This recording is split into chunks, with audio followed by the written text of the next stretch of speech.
like 0 degrees. I'm out the cage, gotta let out the beast. Revolutionary, gotta let out the streets. Locked in a cage, I'ma let out the sheets. You can't go on, man, forget my peace. You take the west, I'll take on the east. I'ma put him in the cage, never let out the. I hear him chat to the noise, move too quick, can't stop for the talking. I hear him chat with the boys, not so tough, but lines keep walking, yeah. Just too sharp with the prize, like guys, better tell me I'm awesome, yeah. Hot like fire on the pan, if you wanna touch me, please use caution. Stop that, stop that, stop that. It is a good thing that Billy Gill is suffering the F1 punishment today because he is wearing an outfit that is flame retardant. And the reason I bring it up is because the last thing that Greg Cody just said to me before the microphones came on, and I'm a little worried about just today in general, but this in particular. Greg Cody just said out loud, not 30 seconds before we started, "Is anyone up there minding the oil?" He's got bubbling oil upstairs and on the 11th floor, and Billy's been worried that today's Turk Off. It's a big day between Greg Cody. Greg Cody says he makes the best turkey. Roy Bellamy says he makes the best turkey. Roy Bellamy right now is standing over his oils and turkey, but Greg Cody is here, and there's no one on the 11th floor with Greg Cody's bucket of oil. In an enclosed garage, which somehow someone approved. Enclosed is debatable. I think there's a window somewhere in there. Greg, when you left the 11th floor, was anyone there tending to the oil? Or I don't think so. Okay. Yeah, it's I set the oil on low. Right. So it's probably not boiling and bubbling yet, but as soon as it gets up to temp, I want to drop my bird. And I don't know exactly when that is, because normally when I go through this process and cook Greg's deep fried Cajun bird, I'm babysitting it the entire time. I'm watching the oil come up to temp. Right. I'm constantly watching the bird. And so this is a little unusual doing it remotely. I'm 8 floors away from my oil right now, and I'm feeling, I'm feeling a little nervous. Is there anyone up there watching what could be bubbling oil? This seems irresponsible. There is a fire marshal on hand. So to like a observe real all one, of or this. like I'm a race car driver today? There's a person that we're calling a fire marshal on hand. All right. We're calling it. It's Lewis. Okay, so we don't have a fire marshal, but at least we have someone. So someone is minding the oil. Yes. You asked me that question. You wandered away from the oil without knowing if it had a minder. I was told to be down. I do what I'm told. Since when, Greg? Do you have a back in my day today? No, because my Turk Off. It's Turk Off day. Right. I contributed a brand new Yeti, and I contributed a brand new song to the show. I thought that was enough. We haven't played that yet. I've heard about that song. Mike, can you get that song for me now, please? And we will check in with Roy in a moment. I saw he appears to be in one of the lovely Elser suites where he is responsibly minding his oil.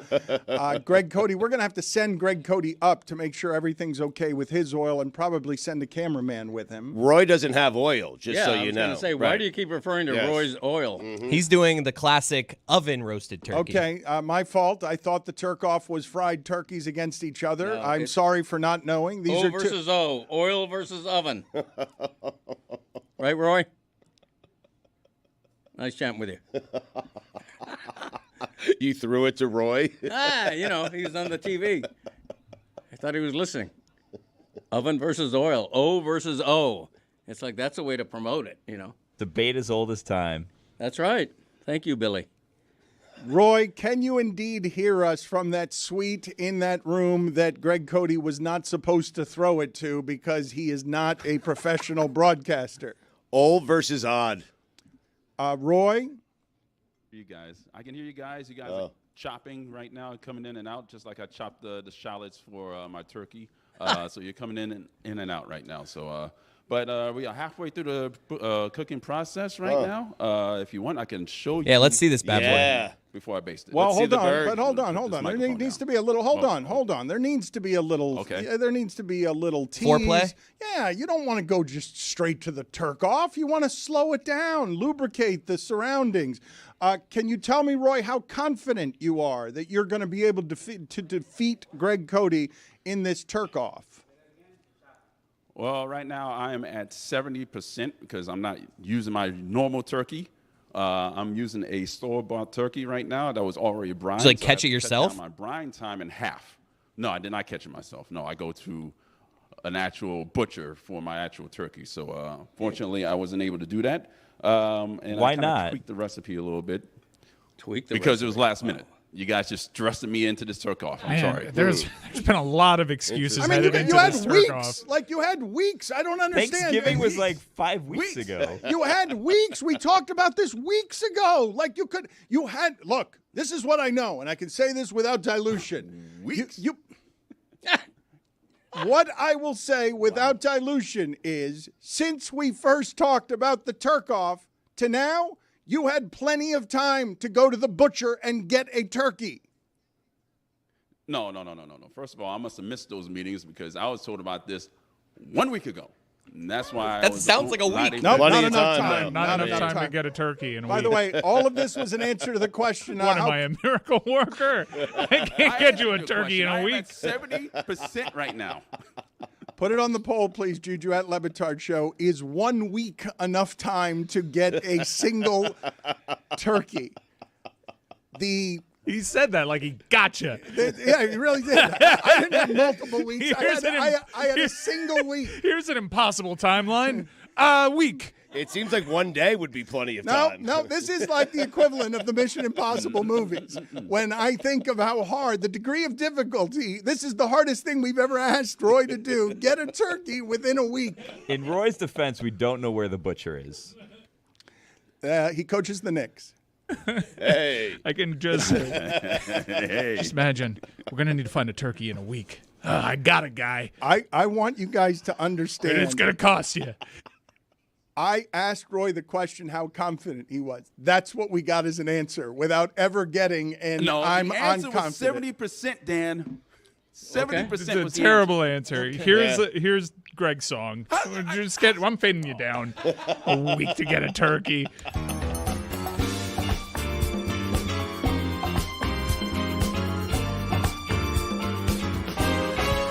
His name is Cooper, good at running curls. But when his hammy got a tear, he saw Puka standing there, his blade diminished. Hostile take over. Nakua hopped into the car. McVay has maybe found a star. And then Matt Stafford threw him 25 and 2. Oh, there's a brand new kid in town out of BYU. They call him Puka. Puka Nakua. His quarterback is not named Tua. Yeah, he is Puka. Puka Nakua. Fantasy assassin, it's the time to cash in. Yeah, it's Puka. Don't need the glove. Don't need the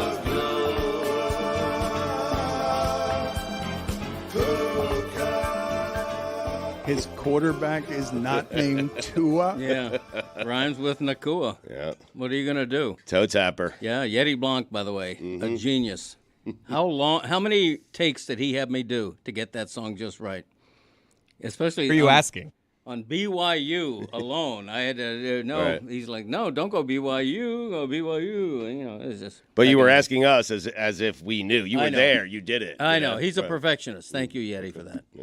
You are clearly not. You are Correct. whatever the opposite of a perfect. You're an imperfectionist. I am. Put it on the poll, please, Juju. Is Greg Cody an imperfectionist? Yes, he is.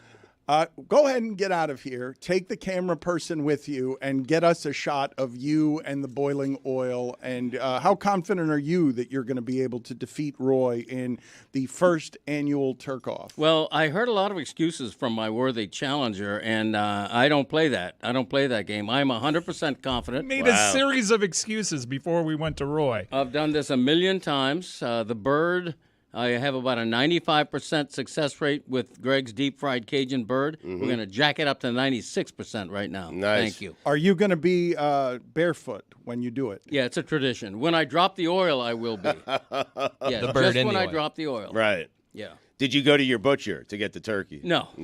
I grew my own. I raised it. I raised it from a little tiny baby. And I killed it. Yeah, but mercifully, with a hatchet. Those things.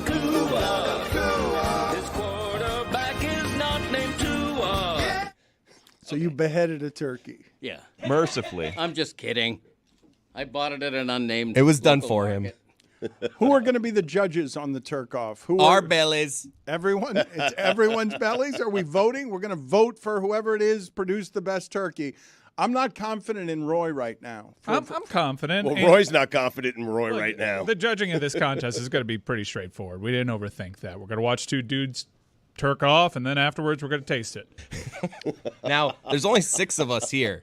There's a situation where it's 3-3. Like, do we want to bring a 7th person? Who's our 7th taster if we're split after 6? We will figure that out as we go. I like to get ahead This of is these the things. nightmare scenario that we discussed a week ago.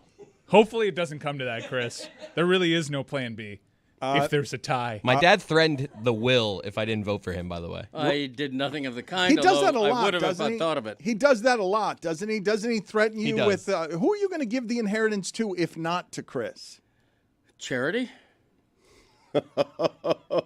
Is she an exotic dancer?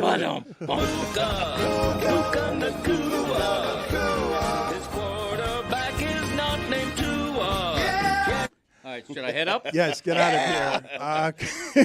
Turking it. Chris Cody said his father looks cool today, which The hat. I've never heard anyone say of Greg Cody before. You know what? It could be the Team Valor Calmly racehorse hat I'm wearing, which is by Steve Arduini and Lou from Cincinnati. So thank you, two, for sending me this hat. It's a Okay, thank You you. are gross. Thank you for the acceptance speech Awesome. on your hat.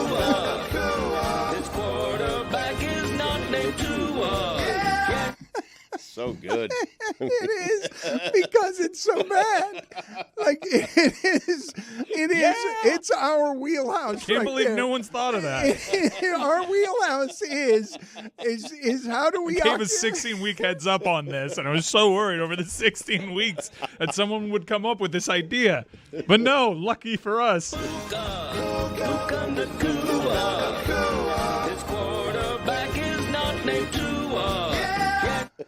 Lucy made Chris Cody laugh out loud before we started the show. She walked in, and by way of greeting, she told all of us, "You're never going to guess who's in line to be the offensive coordinator at Iowa." I believe that everything in my life has led me to this moment. Going to the University of Iowa, now moving to Miami, and the front runner to be the Iowa OC is Joe Philbin. That's just good comedy. You're screwing with me. I don't believe that. He looks like Iowa. Oh, my God. I'm picturing now this audition room. I know it's a head coaching job or offensive coordinator, but I'm picturing like an LA-style movie audition room, and it's just the saddest, most boring offensive minds in football. Just waiting outside of the room to meet Kirk Ferentz, Yes. like to talk to him. And Joe's just like, okay, I guess it's my turn. Well, I don't know about the rest of you. You made him more Southern country than I John imagine. Skipper a little in there. A little ranch hand. He's got some of that in him, though. That- Old-timey Northeastern. That- like, well- Plymouth Rock. Well, this is what I think of. When I think of Joe Philbin, I think of when he was the offensive coordinator of the Packers. Easier to do when Aaron Rodgers is in his prime as the MVP. And I think of Joe Philbin showing up and the team making fun of him because he showed up on it must have been Thanksgiving, showed up, not Halloween, dressed as a pilgrim and killed the part because he looks like that. It was a motivational tactic to inspire his team to victory over the Lions at the time. I assume they won. If you're doing that, you have to wear a giant belt buckle, correct? Like Yeah, he on wo- the hat and the shoes. He looked a bit leprechaun-y, as I recall, but also tall enough to pass for a pilgrim. Yeah, like Nosferatu. The Iowa offensive coordinator job has to be a good job, correct? Because you cannot do worse than has been done. I think it's a great job because Iowa fans, I think they're with me on this one. I don't really want a great offensive coordinator. I'm fine with just an okay one at this point because okay is that's good enough. I'll take it. We're not getting Lincoln Riley. I just want like 27 points a game. Well, you're in luck because Joe Philbin is okay. What kind of questions do you think Ferentz is asking? Like, all right, Well, you're going in there and you're trying to impress a guy who doesn't want to get first downs, it's right? 3rd and 4 at your Yes. own 30. Well, what's your offensive philosophy?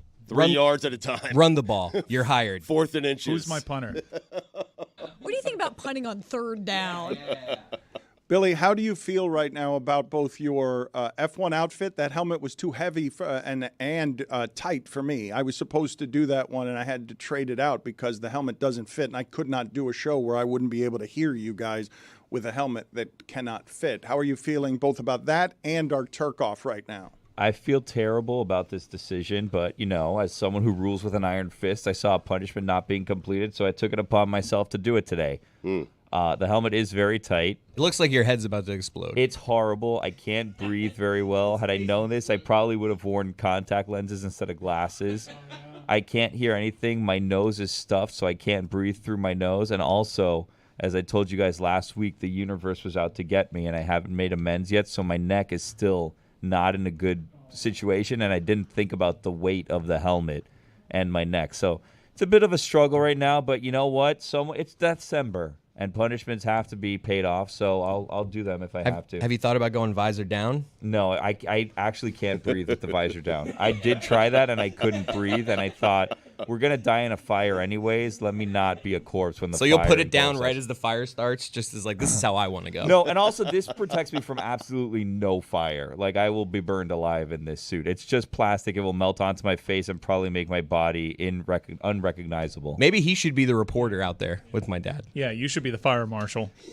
Who approved? Who approved cooking deep frying a turkey in an enclosed garage? Enclosed is debatable. It's not debatable.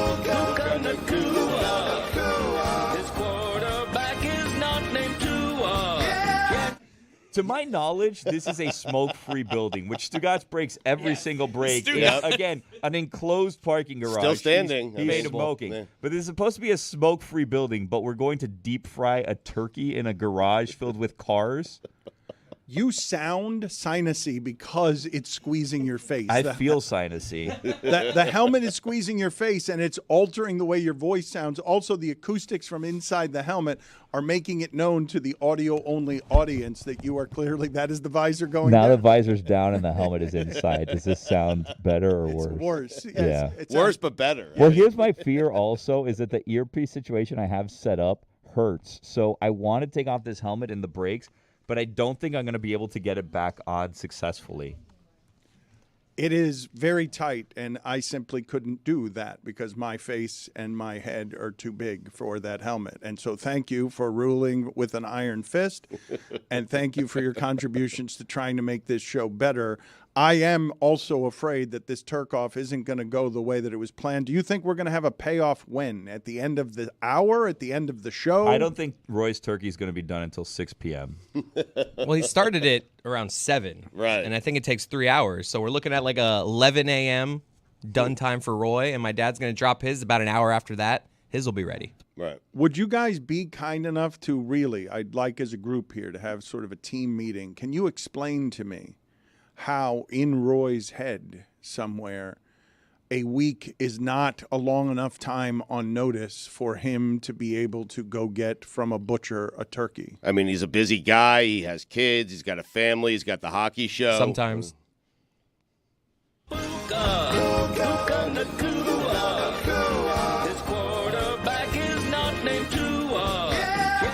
I'd like to talk for a moment about what Van Ginkel did on Sunday, getting his nose broken in the first quarter and just playing the remainder of the game. I know we get used to, in that sport, Stugotz, I'm sure by this time you're used to gnarled fingers of former football players because they get their fingers caught between helmets. That has to be a thing that happens fairly often, and it seems like that would be pretty awful. Like you hear all the time in huddles, guys just help teammates popping their fingers back in. It makes me go, oh. Yeah, it's a normal it's a normal thing in that sport to you do not leave the field and stay out because your bone or your finger is in the wrong direction, dislocated.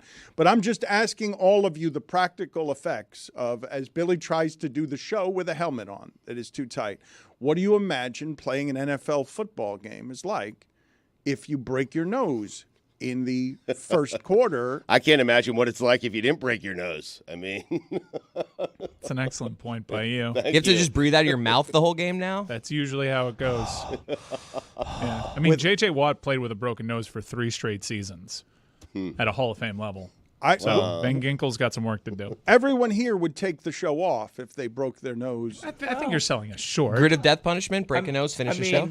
I don't want to compare myself to a football player, but right now I'm doing my job with a helmet on and a stuffed nose, so I feel like it's fairly comparable. He's just one step away from Ben Ginkel. Was your nose stuffed before you put on the helmet, or is it squeezing your face so that it stuffs your nose? Did you have some sinus issues walking in this morning, or are those all caused by the helmet? So I wake up every morning with a stuffy nose, and I have a technique that I use that's kind of gross, and I'm also working on, I think, a proprietary fix to this solution. Blowing your nose? No, it's better than blowing your nose. But it's kind of gross, so if this is a judgment-free zone, I'd like to share with you guys. I'd like to get to it, but before we get to it, I just want to tell you guys, I don't know if this is the same thing. I remember where I was. Freddie Gonzalez was the third base coach for the Erie Sailors. The first time I ever saw anyone blow their nose without a napkin by just putting a finger on a single nostril and blowing snot out of one side. snot rocket. Yeah, it's the first time I had ever seen that. Love doing that. I was just a young man, and I learned about life and discovery and wonder in Erie, Pennsylvania, in the third base box. From Freddie Gonzalez? From Freddie Gonzalez. Before he was the illustrious Freddie Gonzalez, he taught me what the snot rocket was. You either have that in you or you don't, because you don't want to be the guy. It's like, oh, someone did that. That looks cool, and then you try it, and then you end up with it all over your face. There are places though where it's appropriate. Golf course, a golf course, a baseball diamond. It's fine. No one looks at you, weird. You can do it there. Shower. You do it on the sidewalk. That's the a different thing. Shower, definitely. When you're sick and you have a cold and you're in the shower, it is just, I am clearing out right now. Lucy, how do you feel in general about the snot rocket? I love being a girl and not thinking about these things. And then when you guys talk about them, I'm kind of squeamish. I don't like any sort of, like, when you talked about broken nose, got a little lightheaded. I don't like any of it. So, bleh. Good girls don't have boogers? No. What do you do? We don't. Billy? Well, so do you want to know how I clear out my nose? And again, judgment-free zone, even though Lucy is very clearly judging all of us at this moment. Always am. All right, so I get some toilet paper, some TP, right? Yeah. And I thought about this because of a Q-tip in your ear. So I'll get some toilet paper. I'll kind of make it into like a little column, and then I kind of push it in and I spin it around, give it like 2 or 3 quick spins, like you used to do like at the COVID testing around your nose, and it grabs everything. Really? And you take it out, then you can rip off the tip of it, throw it in the toilet or whatever. Then you do another one of those with the bottom half of it, spin it around the other side. Oh! Clearest you'll ever breathe. I think that's less gross than the snot rocket, isn't it? The snot rocket is pretty disgusting. I remember being taken aback. You understand? I don't know if you know, Stugotz, the first time you saw it, but to arrive at Freddie Gonzalez and Discovery. I don't. I'm sorry. Okay, and to see just a stream of snot come out of a man that casually, like with some real expertise. I mean, he did it. He did it with It's part of everyday life for Freddie. Yeah, it was with a flourish. If you're watching on Max or YouTube, this is horrific. You can see just how troubling this setup is. We should not be doing this part live. No, that propane tank. No, that scares me. Everything that this is not responsible. It's next to something that's fenced in. Yeah, like a larger propane tank. At least he has his apron on. I'm trying to think of something more horrifying that I could put dangerously next to Greg Cody than a can that says gas. There's also live wires right behind him encased in like mesh. None of this is safe. Greg Cody, are you ready? Are you ready up there? Can you hear us? Is he in position right I can now? Hear you. Tell us, set up the scene. Set up the scene. Can you hear me? Yes. Okay, we've had a calamity here. I told you. This is the new and unimproved Dan Le Batard Show with the Stugotz. Gamble on by DraftKings.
I got to be honest, this feels terrifying to me. I don't like seeing that kind of flame near your father and a tank that reads gas on it. Like oil on the other side. None of this seems, this does not seem good. We sent Billy up there to check it. He'll take care of it. Oh, boy.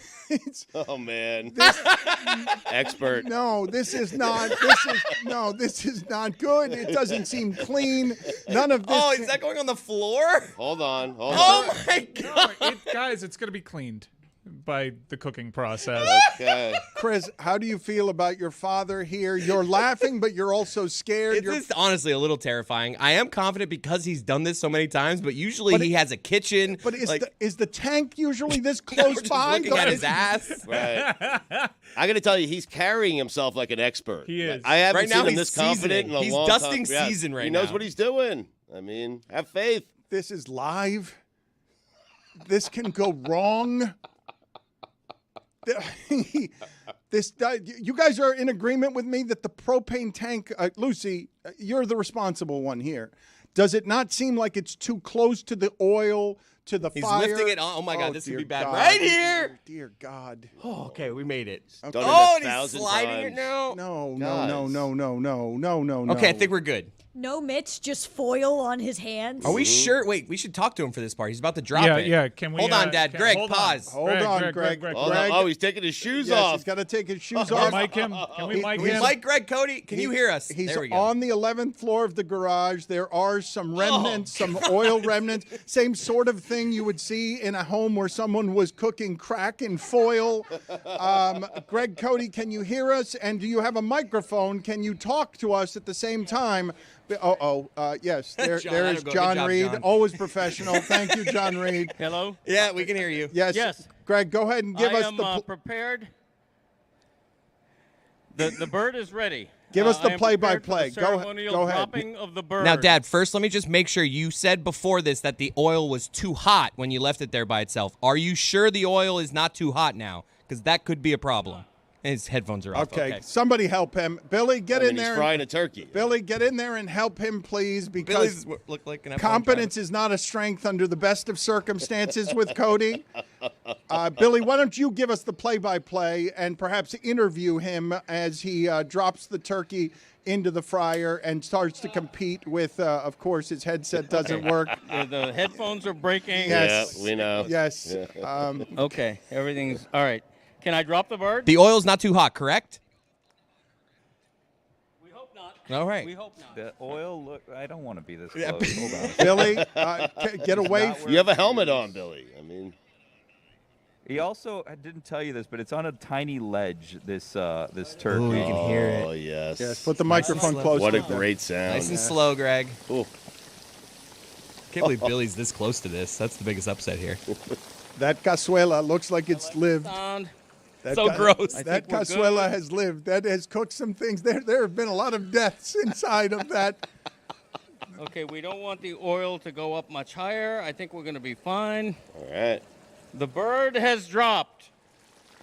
Okay, we're getting a little residual splash, which is okay, Is that okay? but we're good. We're fine. How Yeah. long will that stay in there, Greg? We're starting the clock right now. It's going to take in the neighborhood of 35 minutes. Okay, you sound winded. 35 minutes. It went give or in at take. 9:32. Setting a give or take timer on his phone right now. It's a fairly exact science, so we're going to set it. If At, it's give or take, it's not exact. we're going to set it at 30, and then I'm going to look at it. That kind of thing. Yeah. This, Dan, to paint a picture, is styrofoam. It's foam here that's very flammable right next to this bird. Yeah, we don't worry about that. Okay, thank you for all of your hard work. He does sound winded. I mean, Yes, was that from bending over, Greg? Is just movements. Do you sound winded simply from bending over? Yes or no? I have ruined a pair of Meadowlark earphones. Yeah, he broke headphones. Did you see the ledge that it's on for some Yeah. reason? We're on a ledge right now. All right, good work. Excellent broadcasting Jason. at the end. Way to Did he peter, answer your question? way to peter out. Didn't answer my. 5-inch curb. What did you ask? I'm sorry. Never mind. It's not important. This quarterback is not named Tua. Pablo Torre is there, but I'm not ready to go to Pablo Torre yet, so he's going to have to. I ruined the earphone. I'm not ready to be gone to yet. Let's wait for a second before we get to Pablo He's riveted. Torre. I want to read to you guys this report from Wesley Steinberg, who is a Giants insider who seems credible because his avatar is a picture of Bill Parcells. That's it. I'm gonna let you do this. You think I'm being fooled by the internet? Well, the previous report on Wesley Steinberg's timeline is that Sean McDermott was arrested at the team facility for his comments on 9/11. So seems credible enough. It's got a blue check. Run with it. This is one of the problems I have with some of the DeVito information is that some of it seems like it is real and some of it seems like it is fake. So this is not from Wesley Steinberg, what I am telling you now, which is that DeVito's agent is in a feud with a New Jersey pizzeria place because evidently at the last minute they doubled the appearance fee of Tommy DeVito, the Giants quarterback. Yeah, so? I mean, Tommy DeVito has become a major star, and so this guy wants to cash in while he can, and so he doubled the fee. Big deal. I guarantee you, doubling the fee, they're also doubling the amount of people that are coming out to see Tommy DeVito at said pizza parlor. When did they agree to that fee, though? You can't just go back on. If it was set months ago, I mean, that's just sorry, Tommy. But Stugotz is okay with lying and just filing it under business. We don't know all the details. But you're siding with a doubling of the fee when what the detail we do know is that the pizzeria feels ripped off by it. There is beef there's pepperoni between these two sides. There's a problem between the two sides. I'm siding with strike while the iron's hot. That's what I'm talking about. That's what I'm siding with because Tommy DeVito, this may be the best opportunity he has to cash in on his celebrity right now because it could go away at any moment. So his agent is doing what an agent does. So what's that fake story you wanted to read? And this is why it sounds believable when I'm when I'm jumping from one to the other, that he recently told the team's social media manager to quit it with all the Italian shit. I just want to play football before storming out of a room. It doesn't seem crazy. I don't know whether it's true or not. It's believable. I got sent that in a group chat, and I'm like, wow, we could use this for the show. Let me see if this person's real. Blue check. Okay, good start. Nowhere in the bio does it say parody account because allegedly that's how we were supposed to distinguish fake accounts. And then I did the last check, which is let's just see how full of shit this account is usually. And the couple first tweets that I saw seemed reputable. And then Sean McDermott was arrested at the team facility like 3 tweets down. So this is the future that we feared when the blue check policy changed. It is here. That future is here now. And since we are on Max, obviously this is just a silly sports thing that doesn't matter. But John Oliver, Stugotz, who I believe, and I know a lot of people think that he's too woke because of where we've divided, but I don't think that John Oliver has moved politically in his 15 years on camera. He's always been about the same things, and most of what it is that he says or does on Sundays is enriched by facts, like just clear and obvious facts. Like he may be presenting them in a way that obviously leans a certain way, but what he's giving you again and again is fact-based. It's indisputable. He's got a team of 20 writers who work all week to produce a half-hour show, and they need weeks off because of how strenuous those weeks are to get someone in front of a camera to talk for 30 minutes straight and do that correctly, factually, with the subject matter they're covering. And he spent the 30 minutes taking out Elon Musk. And not surprisingly, Elon Musk's response to that was John Oliver was funny many years ago before he went full woke and is now humorless. Woke is interesting as a word because it's gone from something that was used by black people, stay woke, stay alert to racism, and it's been co-opted to dismiss funny people. Elon Musk is many things. Funny is not one of them. He's simply not funny. I don't trust him to discern who else is funny. It's not something that's in his repertoire. I've tried to follow some definitions because people have been asked several times to define woke, and they just go woke mind virus. But pretty much the description of woke just means progressive. And I think that oftentimes people give credence to dismissing someone as woke by just regurgitating that word. It's progressive. It doesn't have a negative connotation. Neither does woke, by the way, but it's totally been co-opted. The way that fake news was co-opted by Trump earlier. I love that show. I love Last Week Tonight. I like watching Bill Maher's show as well. To me, it's just an easy download that's digestible on things going on in the world that can mix comedy and difficult subject matter that doesn't seem very funny. But what Musk is doing with what is now X, and he's getting mad that he has not been able to get people to stop calling it Twitter, because everyone is still referring to it as Twitter. The idea that Elon Musk, Stugotz, who seems like an overgrown high schooler, trying like Zuckerberg, all of them trying to be popular because they weren't at one time, and now trying to purchase that popularity. Him being taken down for 30 minutes, fact-based, on Elon Musk, John Oliver taking him down, I would encourage everybody to watch what is there. I know Elon Musk now, a podcast about him and his history is top 5 in the United States, just covering who it is Elon Musk is, because he's got an extraordinary amount of power and people don't totally know what he wishes to do with it. So I've been calling Musk a phony and a fraud for years now on the show, but you're saying, and I did it without any facts behind me, I just threw it out there and we had some fun with it. You're saying that John Oliver has facts to back it up. Huh? On everything. What a powerful feeling that must be. Yes, to have a team of writers putting together the facts for you so that you can be properly informed, and nothing that you say is assailable. All of it is vetted and lawyered so that you also cannot get sued. Yes, that would be wonderful if I could work with people like that. Instead, it's you and Cody on Tuesdays near a propane tank with a lot of flame. But I was right about Musk. I mean, you were there before. You didn't need any facts. Can Greg Cody still hear me with his broken headphones? Is he still out there? Let's go to Greg Cody. Cody, your opinions on how it's going?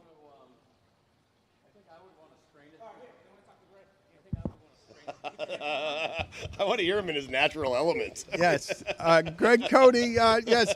How is it going up there? Give us an update, sir. Our oil has come back. This is the new down. and unimproved Dan Le Batard Show with the Stugotz. Gamble on by DraftKings.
I have to admit it, I am sad to admit it, but when I just saw the fried turkey emerge from its broiler, it looked really good. Delightful. It looked the yes. correct color of brown. Greg Cody might be victorious here. Look at him, how happy he is in the parking garage, working hard near the flames. He is stirring the oil. We haven't checked in much with Roy. I mean, Yeah, Roy, we'll check in with him in a week, see if he's finished and if he's had enough time. You know, he's taking his time.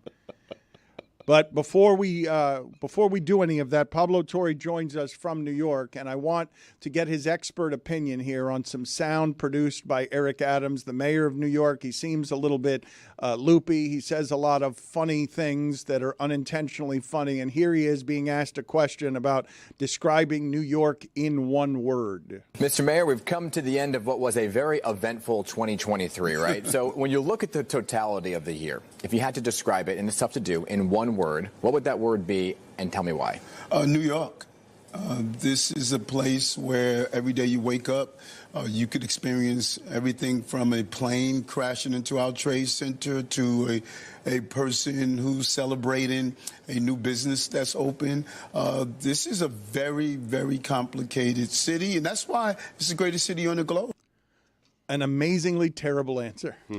You do wake up. I mean, some of us do, yes. And He was asked for one word, just for the record there, and he started with New York and then proceeded to say about 35 more words. Well, I didn't which think it could get any worse. Most After of he was which. asked for a word, gave two, and then the first thing he says, you can wake up any morning. And this is one of the things that makes the city incredible. 9/11's happened. Yep. I'm in this place, Dan, where I have to check how funny I find all of these politicians. Because I know there is this larger argument that I should not find Eric Adams hilarious because he does real things that affect real people with real policies. And yet I just laugh at that. I think to myself, this is part of, in a weird way, Eric Adams' real answer is New York's a great city because New York has mayors like me, a total maniac, who you New Yorkers somehow tolerate and find a way to laugh at, despite the fact that I materially make your life worse. Is he popular? How is he viewed in the city? No, I wouldn't say he's popular. I would say I like that I'm now local. I'm like a man on the street now. Eric Adams, he's got problems, but he makes me feel safer. I think that's what people in New York would say. Like, he's a cop. He's there to increase security. He seems to do that. But in reality, all of that seems to be smoke and mirrors. And he's an insane person. He's an insane person who was trailed by a series of insane lies that are George Santosian in a way. He claimed to live in New York, but really was living in New Jersey. He brought like the local news to a weird tour of his home, which clearly was like set up for like a sad TV shoot. He claims to be a vegan or a vegetarian, but clearly eats meat. He's at nightclubs all the time at like 2:30 a.m. And when he's asked about it, he's like, the city needs to see their mayor. And I'm like, yeah, that's a good answer. I mean, insofar as you can have an answer for why you're totally irresponsible. And then there's like those serious stuff that he messes up routinely. So no, not popular, but definitely an insane person. I keep saying some form of we get the leadership that we deserve. Can you explain to me what it is that you want from leadership? Because at bare minimum, I want the people who are leading us with maximum power to be smarter than I am or smarter than the average person. Yeah, the real trick of who I want to be a political leader right now is that I want someone who is not deeply thirsty to be a political leader right now. Like the guy that I want to be president of the United States, Dan, which will be no surprise to anybody who I think has heard me talk about him, is Dominique Foxworth. I want Dominique Foxworth to be president or at least senator because he doesn't want to do it. He's overqualified. He actually has principles, and he's concerned about whether this is even a thing that he would enjoy. And those are the qualities I want for the guy who is supposed to, take the lives of millions into his hands. So no wild political ambition. You distrust anyone in this climate who has wild political ambition. It's the catch-22, right? I literally, again, as I belabor this point, I went to college with Vivek Ramaswamy. I believe I broke the news while filling in for you on your show, some of the things that he would do. And that is the person who, in all of his attention seeking and all of his hunger and thirst to just be that guy, that's the opposite of what I want to select for. And right now in politics, you're seeing the melding of the fragmented media economy with the political system, and you're seeing people who are really good at gaming traffic get traction as a politician. And I want the person who is hesitant to be in public at this point, to want to be a politician, which is why it's incumbent upon people that I know, my friends, for me to bully them into, hey, can you like save the republic maybe? Can you like do a miserable job that actually should feel miserable if you have principles, because it's hard and it should be unglamorous and it does involve like real consequences for people. Or you could do this. And so, you know. Pablo Torre Finds Out was voted by the Big Lead the best sports podcast that there is, but God Bless Football and Nothing Personal. Yeah. Billy, what do you want to tell people about how they are coming to rival Pablo Torre Finds Out, because he was not nominated as opposed to Nothing Personal and God Bless Football for what? Well, I don't think that we're rivaling Pablo Torre. We're not competing. Thank you. Yes, we're not figuring anything out. We've won twice already. Pablo's won once, so Pablo's trying to catch up to us. We were nominated for a third time for Sports Podcast Awards for Best American Football Podcast. And David Sampson's Nothing Personal with David Sampson was nominated for Best Baseball Podcast and Best Sports Business Podcast. So this is a fan voting thing. So you can go and you can vote, and then, maybe a couple more trophies, and then maybe there'll be a, newsletter about us one day within the company, but probably not. Where can they vote? Just a mention. Where's the voting? I'll put out a link because it's a Sports Podcast Awards. You can Google that, but we'll put out a link. You can go vote. Was I not nominated for that? No, you weren't. Is that what I'm learning now? No. For the This first is time? fan vote. Like, we don't care about what the experts. I don't care what they have to say about my podcast or Billy's podcast. I care about what the fans have to say. You actually have to submit the podcast, and then it goes through to the fan voting phase. So like there's a selection process. These are the awards that got through to the fans to decide the winner. Can I award Greg Cody the award for a person who looks most like a Grand Theft Auto 6 NPC that I've ever seen? He does. Like I don't know, Dan, if you've done a good enough job explaining for the listeners what he looks like, because beyond the barefootedness, beyond the fact he has this giant apron and a t-shirt and this, like he's literally in an abandoned garage. But the thing I am focused on the most is his hat. Like, what's the deal with that? Greg just showed up with Team the hat Valor, today? Cincinnati Lou. He gave an acceptance speech before on the hat. Oh. I didn't. He said gather- it's his cooking hat. I didn't. That's gather what it all is. No, the it's details. Team Valor is Comley, like his horse. That's their team. Yeah, but he said he likes to wear it when he cooks, when he fries a bird. That's what he told me. And Christopher said that he looks cool. His father looks cool for the first time. But Pablo, you are right. He looks like a cliched sort of stereotypical street merchant in a video game who you just drive by as an extra who's standing outside of a delicatessen looking to commit a crime. Yes, he's yelling things indecipherably and like removing the turkey from the brine, and it looks actually shockingly good, to your point. I agree. When going up there to cover this, I saw that this floor is under construction, so it looks like he snuck into this floor and should not even be there. Like, there shouldn't be humans on this floor doing this. He looks like a Morlock, like a mole person. He also has the quality and skin color of someone who's embalmed. Can we show his feet? It's the feet that really make it. All right, let's go down, please. And is he still barefooted? Foot. Let's, John Reed, if you can make yourself useful there.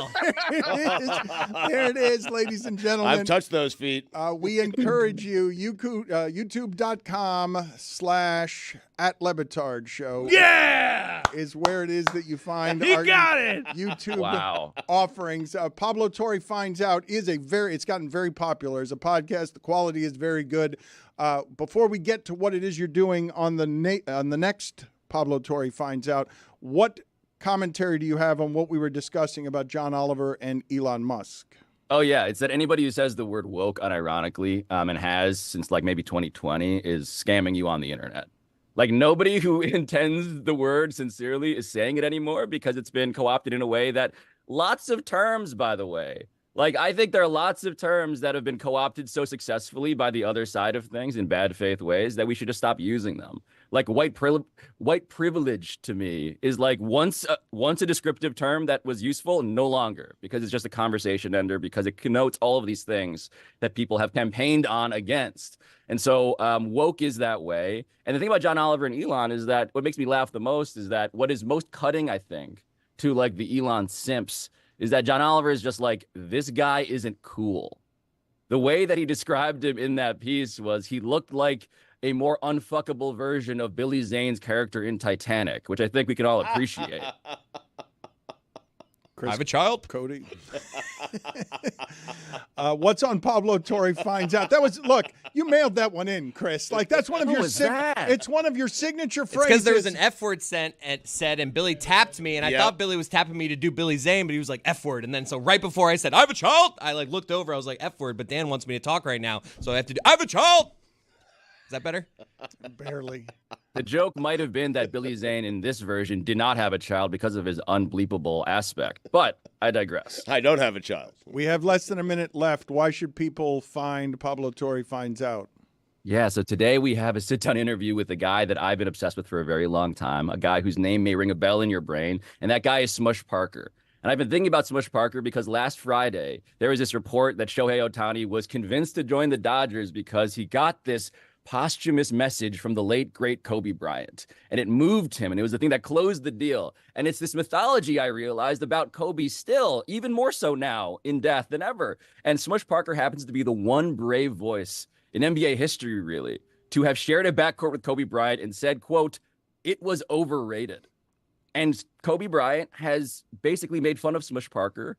He had been making fun of him for years, called him the worst, basically did to Smush Parker what his name suggests. He got smushed. And so Smush Parker now, beyond having a whole life that I find fascinating, is doing something crazy in his last act. He is trying to become the 4th NBA player ever in retirement to become an NBA referee.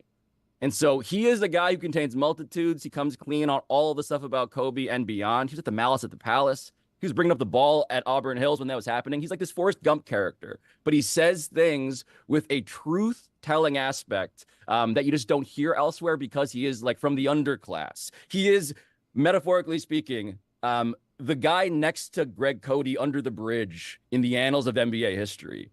And he says things that the people above never want to hear, and he actually says them. So please listen. Kobe treated Smush very poorly. Thank you, Pablo. We will talk to you soon. Thank you, sir. Thanks, guys.